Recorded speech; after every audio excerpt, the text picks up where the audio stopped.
करते हैं लोहार लोहरा अलग है, तो फिर आप रांची का गजटियर क्यों शामिल नहीं किए हैं टीआरआई में? आप 355 बोलते हैं तो 355 में बोलता है कि लोहार का अलग टोटेम है, लोहरा का अलग टोटेम है। बोलता है यहाँ सरकारी और सरकारी काम का भी जिक्र किया गया है। जो वेल्डिंग का काम, जो फैब्रिकेशन का काम करता है वो लोहार है, जो सरकारी और अर्ध सरकारी का काम करता है वो लोहार है। क्या लोहरा समुदाय में सरकारी काम नहीं कर सकता है? फैब्रिकेशन का काम नहीं करते हैं? मैं खुद फैब्रिकेशन का काम करता हूं, इसका मतलब मैं लोहार हो गया? आप किस दस्तावेज की बात करते हैं? हम उस समाज के उन लोगों को बोलना चाहते हैं कि अभी भी समय है, और 25-30 साल से ये लोग समाज चला रहे हैं, आज तक दरवाजा क्यों नहीं खटखटाया? क्यों नहीं गए कोर्ट? क्यों? आज हमारा समुदाय, हमारा संगठन गया हुआ है तो ये लोग को जलन, पेट में ऐठन आ गया है, आज इंटरवेनर बन रहे हैं। लोहार और कमार से संबंधित दस्तावेज है, और ये छोटा नागपुर से संबंधित आपको दस्तावेज दिखा रहे हैं कि लोहार और कमार का जो टोटेम व्यवस्था है किस तरीके से है। आप इसको देखिए, लोहार का टोटेम, उसका गोत्र यहाँ लिखित आपको मिलेगा। इसमें बाघ है, बान है, बांडो है, इसमें भूतकुंवर है, अभय भूतकुंवर जो हमारे समाज के एक अगुआ करता है। लोहार और लोहरा हम लोग अनुसूचित जनजाति के अंतर्गत आते हैं, और जितने भी अनुसूचित जनजाति है उन लोग का उतना समस्या नहीं है, मगर हम ही लोग को लेकर बहुत बड़ा समस्या है। ये देखा जाए तो राज्य सरकार से लेकर केंद्र सरकार तक हम लोग का बहुत बड़ा समस्या है। इसका समाधान के लिए आज तक किसी ने आवाज़ नहीं उठाया सही तरीका से, और जो आवाज़ उठाया भी हम लोग का समाज का अगुवा करता लोग अस्थायी समाधान के लिए कभी आवाज़। मैं अतीत कुमार खतियानी, लोहार लोहरा जनजाति समाज का अध्यक्ष, और हमारे साथ हैं सचिव फलिंदर करमाली मेरा नाम है। मेरा हैसल में घर है, और अभी हम लोग का दो साल लगभग हम लोग का तैयारी चल रहा है समाज को लेके। और ये हमारा है महावीर जी, महावीर लोहरा समाज के संरक्षक। जोहार, मेरा नाम मधु लोहरा है, मैं इस संगठन का संरक्षक हूँ। जोहार, मेरा नाम रंजीत लोहरा और संगठन का कोषाध्यक्ष, मैं काटीसिरवे निवासी। आज जो विशेष हम लोग बैठक रखा गया था, वह था कि पिछले जनवरी फरवरी में कुछ हम लोग प्रेस क्लब में प्रोग्राम किए थे, और प्रेस क्लब में प्रोग्राम के दौरान हम लोग समाज को ये बताने का प्रयास हुआ था हम लोग का कि हम लोग जो है कोर्ट जा रहे हैं। कोर्ट में हमारे जाति संबंधित जो विगत कई वर्षों से जो लड़ाई लड़ी जा रही थी, वह रोड पे लड़ी जा रही थी और विधानसभा के पटल पे लड़ा जा रहा था।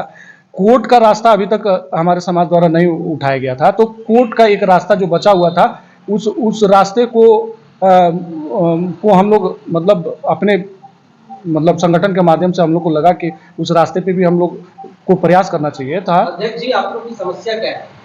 समस्या यही है कि हम लोग झारखंड के मूल निवासी हैं, और हमारा जो रहन सहन या फिर जो भी कस्टम कल्चर वाली जो बात होती हैं, वो सब कुछ हमारे साथ है। हम लोग जनजातीय समुदाय के बीच में ही हम लोग का वास रहा है, और अन्य सभी समुदाय को जनजातीय सुविधा मिल रहा है, उनमें कोई दिक्कत नहीं है।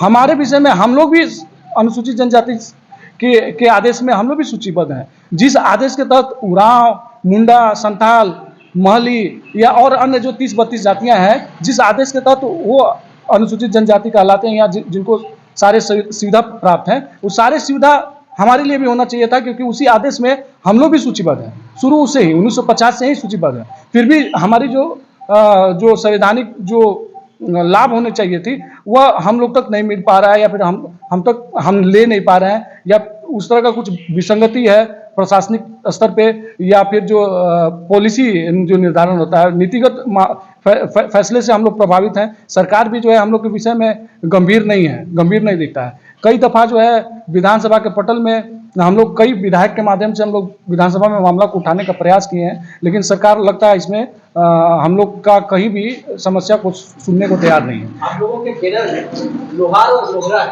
आप लोग का मुख्य समस्या क्या है? समस्या से आप लोग भटक हैं, तो आप लोग का मुख्य मांग क्या है? मांग को लेकर के आप लोग आज प्रेस कॉन्फ्रेंस कर रहे हैं। जिस आदेश के तहत पूरे भारतवर्ष में अनुसूचित जनजाति को सुविधा प्राप्त है, उसी आदेश में हम लोग भी सूचीबद्ध हैं। हमारे समाज के लिए जो शब्द है वह वहाँ सूचीबद्ध है, LOHARA, जिसको कहीं ना कहीं लोग जो है गलत इंटरप्रेट करके, गलत उसका व्याख्या करके उसको एक अलग जाति ही बना दिया गया, जबकि वो लोहार है। वो लोहार शब्द वहाँ लिखा हुआ है, इंग्लिश का एक शब्दावली के तहत उसको सूचीबद्ध किया गया है और उसी को कहीं ना कहीं लोहरा मान लिया गया और लोहरा मान के जो है एक अलग जाति बना दिया गया, जबकि वो लोहार है और वही लोहार को सारी सुविधा बहाल है। लोहरा जो शब्द के पीछे जो सरकार लगी हुई है या सरकार जिसको मान्यता प्राप्त मतलब जिसको मानती है कि वो आदिवासी है, वो और कोई नहीं है, यही खतियानी लोहार है। जो झारखंड के जो खतियानी लोहार हैं उन्हीं को लोहरा बुलाया गया, जो बाद में अनुसूचित जनजाति आदेश के सूची में सूचीबद्ध हुआ। उसका पर्यायवाची, उसका उपनाम या स्थानीय पहचान के रूप में उसको सूचीबद्ध किया गया। तो मेरा मानना यही है कि लोहरा के नाम से जनजाति सुविधा जो बहाल है, वही जनजाति सुविधा जो है लोहार को भी बहाल हो, क्योंकि लोहरा जो है केवल शब्द में प्रयोग होता है, इसका कोई लिखित कोई दस्तावेज नहीं है। उसका जनजातीय अन्य जो सुविधाएं हैं, जैसे जमीन पे CNT एक्ट होना चाहिए था, सभी जनजातियों के जमीन पे CNT एक्ट लगा हुआ है, तो हमारे लिए भी वो सुविधा होना चाहिए था। हमारे जनजाति की जमीन पे भी CNT एक्ट बहाल होना चाहिए था, लेकिन वो नहीं है। क्यों नहीं है? क्योंकि हमारे खतियान में लोहार दर्ज है, और लोहार इसलिए नहीं कि वो त्रुटि है, लोहार ही जो है अनुसूचित जनजाति का सदस्य है, और लोहार को ही झारखंड के जो क्षेत्रीय भाषा है उस भाषा में लोहार को ही लोहरा बुलाया जाता है। विशेषकर सादरी वाला जो क्षेत्र है उस क्षेत्र में लोहरा बुलाया जाता है। तो एक जाति को, एक शब्द को, लोहरा को आदिवासी मानना और लोहार को जो है गैर आदिवासी मानना, ये कहीं ना कहीं सरकार की भूल है, और तमाम जो विभाग है इसको गंभीरता से लेना चाहिए, इस पे विचार करना चाहिए। अच्छा, इस पे लड़ाई लड़ने के लिए समाज में अन्य संगठन भी है, तो आप लोग ये मुद्दा को लेकर के अभी तत्पर हैं, सामने है, क्या वजह है? हमारे और भी समाज के और भी जो संगठन है जो बहुत विगत 25 साल से संघर्ष कर रहे हैं, उनका संघर्ष जो है सराहनीय है, उसमें कहीं कोई हम लोग का कोई उसमें आपत्ति नहीं है, लेकिन हमको लगता है कि उन लोगों को आपत्ति है। तो हम लोग तो हमेशा से प्रयास हमारा रहा है कि वो लोग आए और बैठे हम लोग के साथ और एक संयुक्त जो है एक प्रयास हो, लेकिन अभी तक ऐसा नहीं हो पाया है। बस हम यही बताना चाहते हैं, समाज के लोगों को यह बताना चाहते हैं कि हमारा जो लड़ाई है वह भारतीय संविधान के तहत गजट नोटिफिकेशन जारी है, जो अनुसूचित जनजाति का आदेश है जो केंद्र सरकार निर्गत करती है, उसके आधार पे हम लोग लड़ाई लड़ रहे हैं। मतलब हम लोग का लड़ाई जो है पूरी तरीके से कागजी है। हमारे लड़ाई में कोई भी एक शब्द या एक बात ऐसा नहीं है जो मौखिक हो या फिर किसी का कहा सुनी या कोई बोल दिया और उसको सुन लिए, उस तरह का कोई बात नहीं है। हम लोग का जो भी साक्ष्य है, जो भी डॉक्यूमेंट्स है, वह लिखित तौर पे उपलब्ध है और उसके आधार पे हम लोग लड़ाई लड़ रहे हैं। अन्य जो संगठन है, अन्य संगठन वह राज्य स्तर के जो दस्तावेज है, राज्य स्तर के जो दस्तावेज है, उस दस्तावेज के आधार पर लड़ाई को आगे बढ़ा रही है। जबकि सबको पता होना चाहिए कि जनजातीय मामले में भारतीय संविधान के अनुसार केंद्र सरकार को ही सारी शक्तियां प्राप्त है। राज्य सरकार का इसमें जो है जनजातीय संबंधित जो कानून है उसमें राज्य सरकार का कोई भी अधिकार क्षेत्र नहीं है, वह इस संबंध में कानून ही नहीं बना सकता है। राज्य सरकार को कोई पावर ही नहीं है कि इस पे वह कानून बनावे। सारा जो कानून बनाने का अधिकार है वो केंद्र सरकार के हाथ में है। तो राज्य सरकार के दस्तावेज पे लड़ाई लड़ना कहीं ना कहीं कामयाबी की ओर नहीं ले जाता है और इसमें सफल नहीं होंगे। आप तमाम लोहार समाज के बुद्धिजीवी लोग बैठे हैं, आपकी नजर से इस समस्या का समाधान क्या होगा? मेरे हिसाब से या हमारे संगठन के माध्यम से समाधान जो हम लोग देख पा रहे हैं वह दस्तावेज के आधार पर अगर लड़ाई लड़ा जाए, जो हमारी दस्तावेज नहीं है, हमारा नहीं है, हमारे समाज का दस्तावेज नहीं है, इस सरकार का ही अपना दस्तावेज है।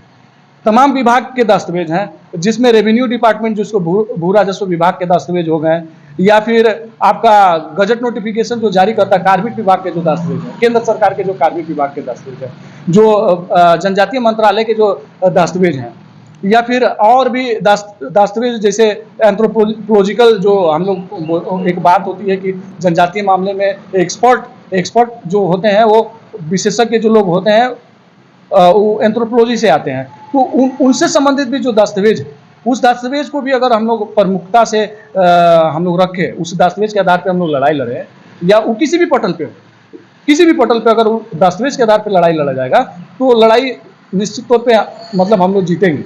उसके लिए एकजुट होना भी बहुत जरूरी है, और हम लोग का प्रयास है कि हम लोग सारे संगठन को जो है एक संयुक्त बैठक करा के हम लोग एक समन्वय बना के उसको आगे बढ़ाएं। चलिए, बहुत धन्यवाद। अंतिम में कुछ